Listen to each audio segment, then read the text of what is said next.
And on today's episode of It's a Rental, customer calls, says the machine is smoking, as you guys just saw. And I get down to it and I see this. It's like, we just assumed that the smoke was coming from where they ran into a tree and smashed the radiator in 4 different places and bent this whole piece in and crushed in. If you see moisture in the headlight, you know it's cracked. It's cracked. That one's probably good. This is messed up. Oh, this bar in here, I'm not sure if it is welded to the frame or bolted to the frame. Hoping it's bolted, because if it's bolted, I can replace it and life can be good. If it's welded, we got us a problem. After went ahead and flat towed it up, wanted to wash it before we even get started on anything, and wanted to go start it up after washing it, just to move it around real quick. I know it doesn't have any coolant in it, and it is smoking a lot. And reason for that, my guess is when they nailed the tree, it bounced back and tipped over, because we can see all of our scratch marks through here. You can see them all right here on the plastics, all right through here. So that was an expensive whoopsie there. Not exactly sure what all needs to get replaced in the front end here. Now that it's washed, Blake can pull it in. We got to cut the front bumper off, and then we'll take very detailed photos as we get all the way in to the machine to figure out exactly what all on this unit needs to be replaced. And the biggest fear is whether or not this unit is totaled or not. I'm leaning towards a not, but there's always a chance that you get in there and find that if the front end is tweaked, there's not much you can do. So might be a tube chassis for somebody. You never know, you might find it on Facebook Marketplace from the people who rented it. So y'all have a good one. We're gonna tear this thing down. And for the update on It's a Rental that found a tree right smack dead in the bumper, it is a little worse than we were hoping. There's the radiator. Got a couple of little dents, dings, warped in a couple of different ways. Got everything torn apart. Here's some of the pieces. Need a new bumper, whatever you call this piece. And now for the real kicker. It needs a frame. And you can look at the dent in there. You can see, if you line it up, you can see that this whole side is pushed back. We measured from bolt to bolt and bolt to bolt. When this was pushed in, it shrunk this down. If you look at it from the front, this side looks higher. As it pushed in, it pushed all that up. So now the next question is, what do you do with it? And I really don't know the answer to that. I don't know how many hours it would take to do a frame swap. If you guys have done that, put a comment down below. I'd love to know how many actual hours it took you to completely gut and replace on a frame. I don't even know what a frame costs. You said we got a call in order to get a price on a frame? Correct. Yeah, so they don't even put that as an item number with a price like a radiator. So we will have to see what happens here, and somebody's getting ready to start the new year off in a very negative state, at least if we're talking about their bank account. All right, so update on the damaged frame rental machine. A couple of you guys said a few things about take it to a frame shop. We did not think about that. That was not something we were leaning towards. I don't know, just with the way that the crimples are and the damages are. The problem is once you crease that metal, you will never get it back to its original strength. And I know it could be a little off because it's a rental, but nobody is going to be more abusive on it than a rental. I mean, as you can see what happens there.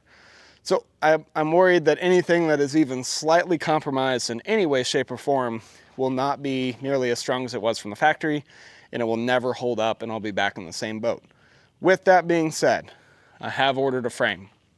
Frame availability is 20 days. MSRP on the frame, or retail pricing on the frame, is $3,000. So we will do full time-lapse videos of the whole thing, and I'll show step-by-step processes for you guys as well, so you can see exactly what it takes to do a frame off swap. So unfortunately, this will not be somebody's new tube chassis, and it will become a good usable rental machine that will go back up in the fleet with a brand spanking new frame, and somebody is getting a big bill. A couple of you guys asked about insurance.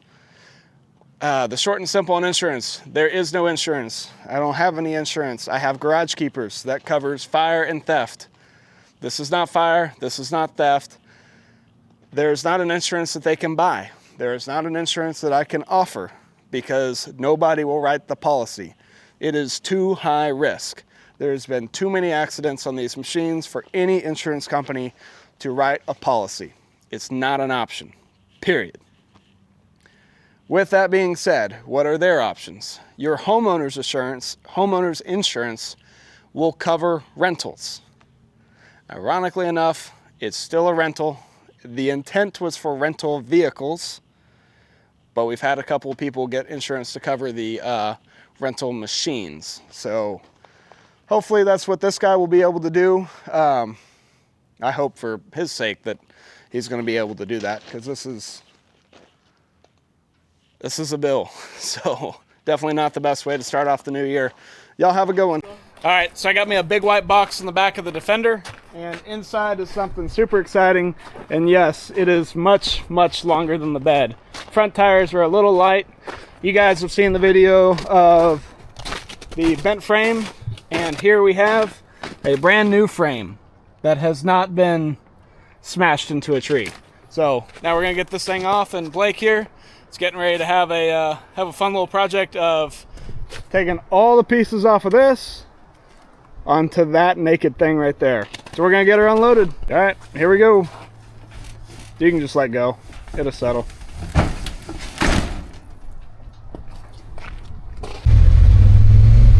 Oh man, it's coming with me. There we go.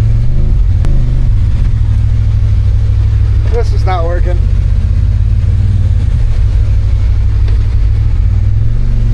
There we go. That's a frame.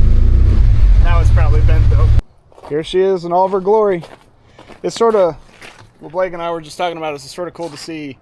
You see bits and pieces of it. You see where the rear suspension goes and the motor mounts and all that. We've seen all those pieces. We've seen the front end a ton getting into these, where the bed section goes. But some of the stuff, you look at it and it's like, wow, I haven't ever seen that piece before, but that looks, you know, about right. Like where the big glove box goes, sitting down in this hole. I mean, it looks like where it literally sits down in that hole. You just never see that piece of it.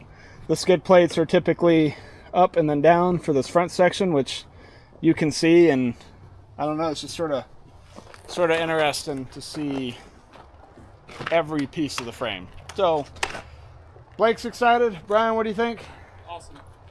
So get it out of the pallet, get it in the shop, get the other one in the shop, and set up the cameras and see how she goes. All right, now it's time to start getting everything ready to do the frame swap. Got the shop cleaned up enough for one machine to go here. Got to move a couple pieces of trash. Getting this machine ready to go on the lift, because we're going to put the old one on the lift. The new frame's going to sit over here. And before we can do that, we got a couple things. Really need to get the skid plate off to be able to get to some of the stuff underneath and in the middle. So trying to do that right now. Got time-lapse camera set up to go there. Got one set up to go right there and up there. And then we got another one. Blake's going to be also using a GoPro to sort of show, there's a hair on the front, sort of show some of the stuff going on.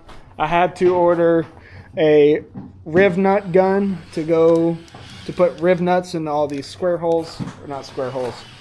And there's two different sizes. Front ones are M6, these are M8s. So those come in from Can-Am next week. Today is Thursday. They'll start working on this tomorrow, which is Friday. They're saying Thursday for the riv nuts, hoping Monday.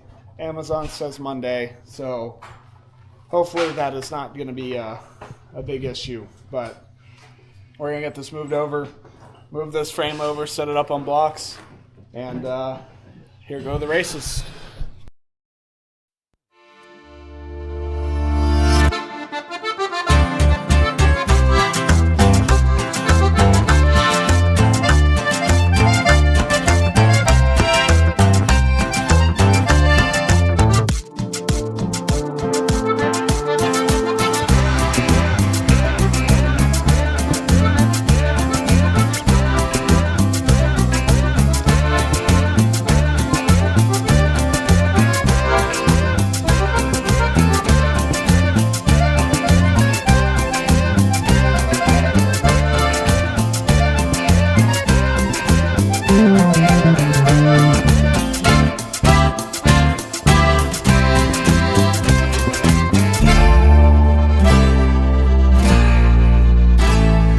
this has been what, an hour worth of work? Not even. And it's 4:33. So that part was already taken apart. Now the whole roof support is gone, seats are out, bed is off, doors are off. A lot of that stuff was the easy things to take off. The big ticket items that really make you see a time lapse and go, they did a lot in about 2 seconds on a time lapse. So now it's sort of the next piece of where do you begin here? Brian's going to take off that last lateral, and now is where you start to separate who is good at what. Blake has done a lot with pulling the motors and transmission, firewall, wiring harness, fuel pump, all that stuff. The back of this underneath the bed has really been Blake's bread and butter. As you guys probably saw when we did a motor swap on the Can-Am Defender, going over to the 1000R out of a Can-Am Commander. They've both done their fair share of suspension work, but that's really the next thing I think to start jacking this up, let Blake start taking the motor out, let Brian start swapping all the suspension components over to here. The center needs to come out a little bit, and the two things that really have not been done before are messing with the dash and messing with the floorboards in this, along with the wiring harness and these coolant lines. And I guess that's not a fuel line, is it? No, that's a vent line. That's a vent tube. That one's a coolant line. Yeah. So Can-Am X3 has the gas tank right up here where the glove box is. It is sort of cool when you lift this open. It's dirty, but looks like a 5-gallon bucket. And on the frame, you can see exactly where that would just slip into there. So this thing needs some weight on it because it's a little floppy. And that's probably going to be it for today. Frame came in today, so that's cool. And we'll get going on it first thing in the morning.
So Blake's got the motor out, they've got the dash out, Brian stripped all the front suspension, front differential out.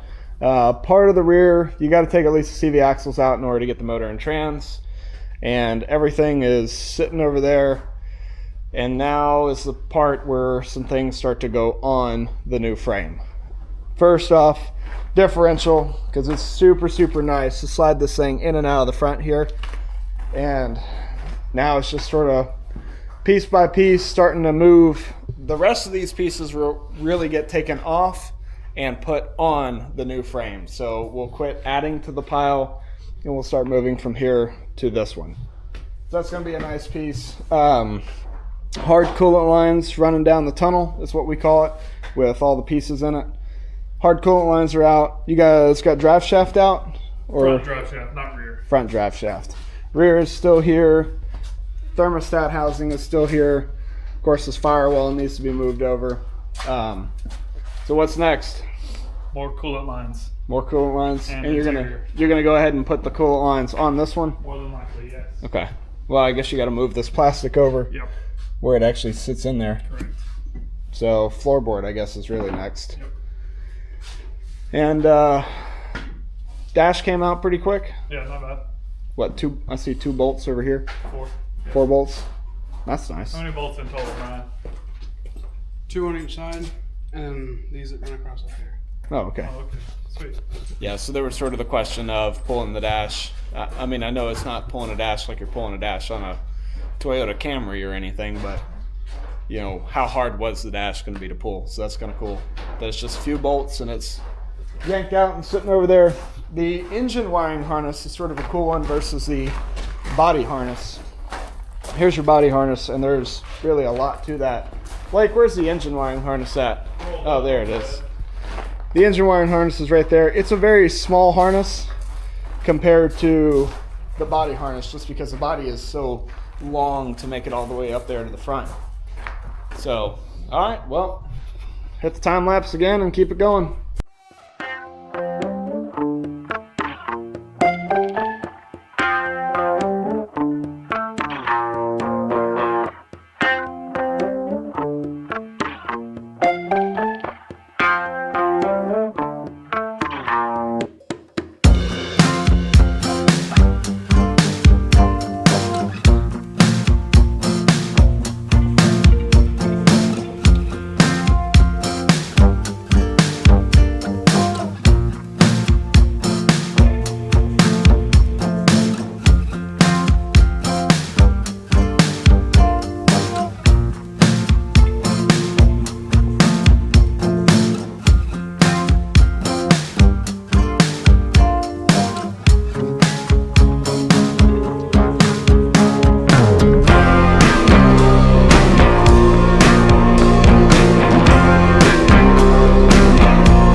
Alright, the old frame is starting to look like the new frame, just this one's still got dirt, and you can see where this one hit the tree.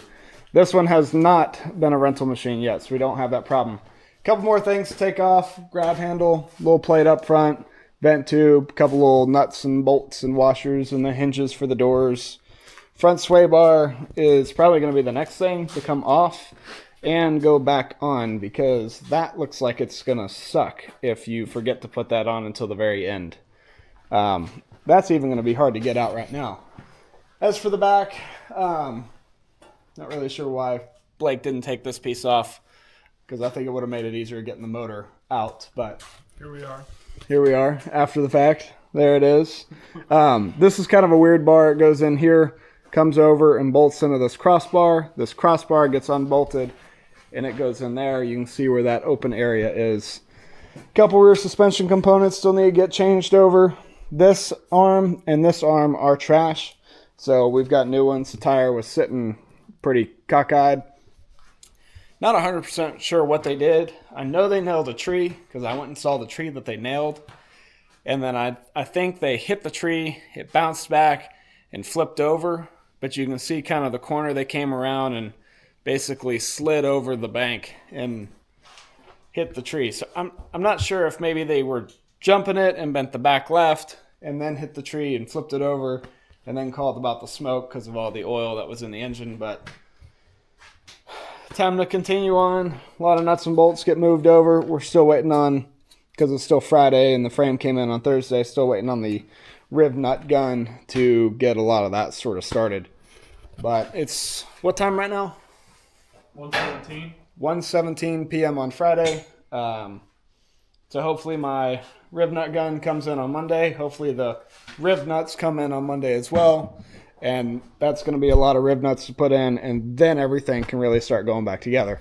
A lot of it has to wait until then, because the floorboards, which you kind of need to start with, got to go in to these holes. So it's going to put them a little bit at an odd standstill. For the guys that said, better make sure you got an extra bay open, yeah, you were right on that. This is a whole bay worth of stuff, from this machine to this one to now reassemble on this one. Really and truly, you could have done it with 2 bays.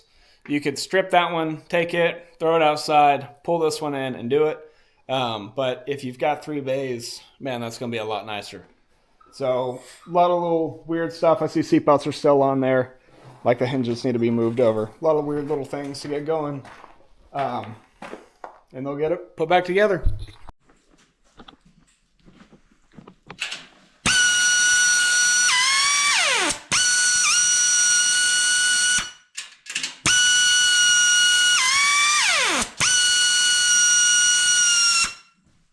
And now for like 500 more of them to do. Just alone. That was a bag of 50. How many do you think you got left in the bag? Probably 20. Okay, so that's not too bad for the M8s, but you've got the 6s are there, and it just continues on through here. And you're going to want to wear a glove for this because that air drill is getting very cold very fast. Nice cold day plus cold air. Yeah, it's going to be a good time.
Now this one's finally starting to come back together.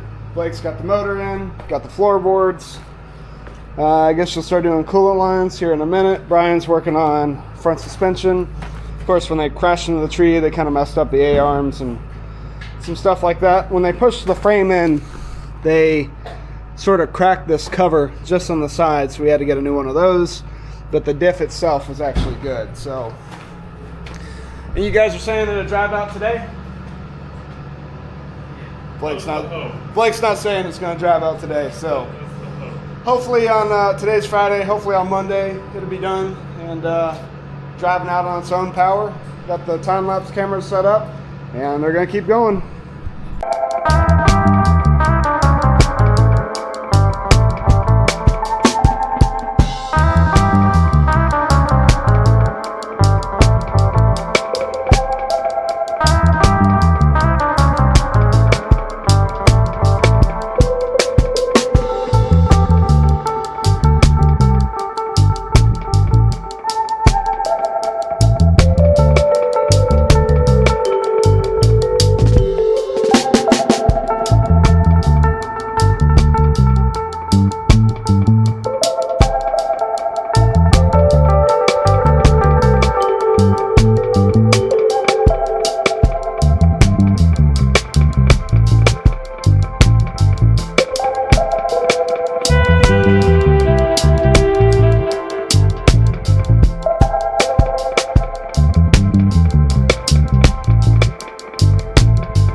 All right, it's after lunch on Friday, and finally starting to look like a side-by-side again.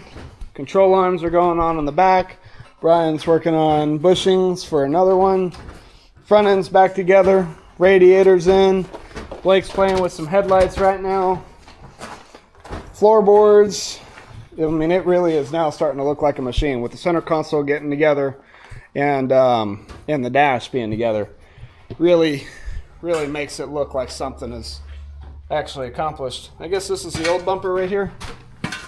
Yeah, we're gonna hope so. Yeah, that side's not quite right, but the new one is.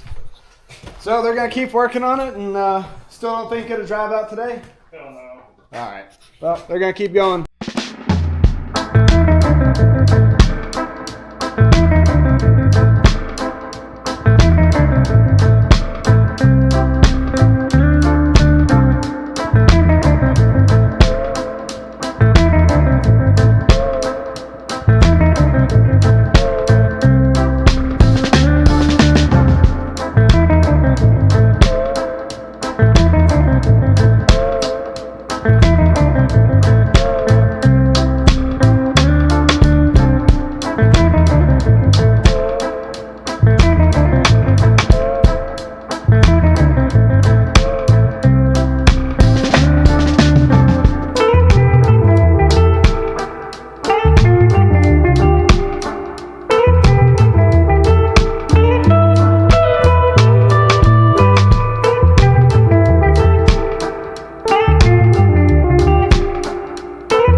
All right, as you can see, it's almost done. Just a couple little nitpicky details. Back seats need to finish going in on both the backs and the cushions. New roof is on. There's the old flat bumper. We've got the new front bumper.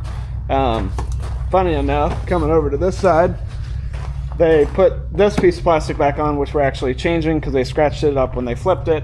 And then we still need to replace the door panels and adjust that door. Oh, I got the seatbelt in it. Seatbelts. Yeah, seatbelts in there, so it was out of the way of the metal bracket. There we go. That needs to go. That needs to go. Bed needs to still be put on. Tightening up some last little nuts and bolts. Did start it. It does run, so that's always good. Still need to get it up to operating temperature and make sure that the coolant's good, all the air bubbles are out, and that the engine just needs to finish burning all that oil out. Because I know there's plenty of it sitting in that packing in the exhaust. So they're going to get it finished up and we'll bring her out to the...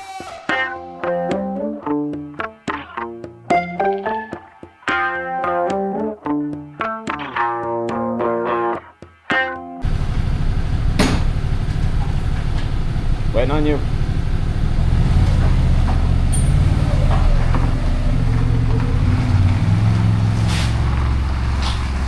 And there she goes, back out to be a rental machine. We got the old frame, and we've got a new frame on this Can-Am Commander. Now that we've got everything off of this one, I want to show you guys a few things on it. If you look down, you can just see how much the side has been pushed back. And I don't know how well the camera shows it, but you can see where this is sort of bowed back. I mean, it just, as the hit happened, it just pushed really the whole corner in. You can see it's all tweaked. We all made the comment when driving this machine in just before taking it apart that it didn't drive right, and then it's like, oh yeah, that's why it's getting a frame. It's because it doesn't drive right. It's considerably shorter on the driver's side, and if you try to start measuring stuff, you realize how crinkled and messed up all this stuff really is. And I know it doesn't take really a lot to make something not straight, and even though it might only be pushed back in, what is that, probably 3/4 of an inch to an inch? Yep. You know, you do that to the machine, things are now out of square. If you've ever done any type of fabricating or done any framing work, you know that 1 inch doesn't seem like a lot, but you can completely mess something up, especially in the metal world. 1 inch is a lot. On a house, you can bow 1 inch out on a 2x4, but when it comes to metal and for something that needs to track straight, 1 inch is a lot. So that is the completion of this machine. They've got all their stuff picked up. There's some of the old parts. There's a bed of, well, that's more than just what was for this machine. That's other parts that have been replaced on different units. And now she goes back to being a rental machine. I'm gonna be pissed if this one needs a frame again though. Y'all have a good one.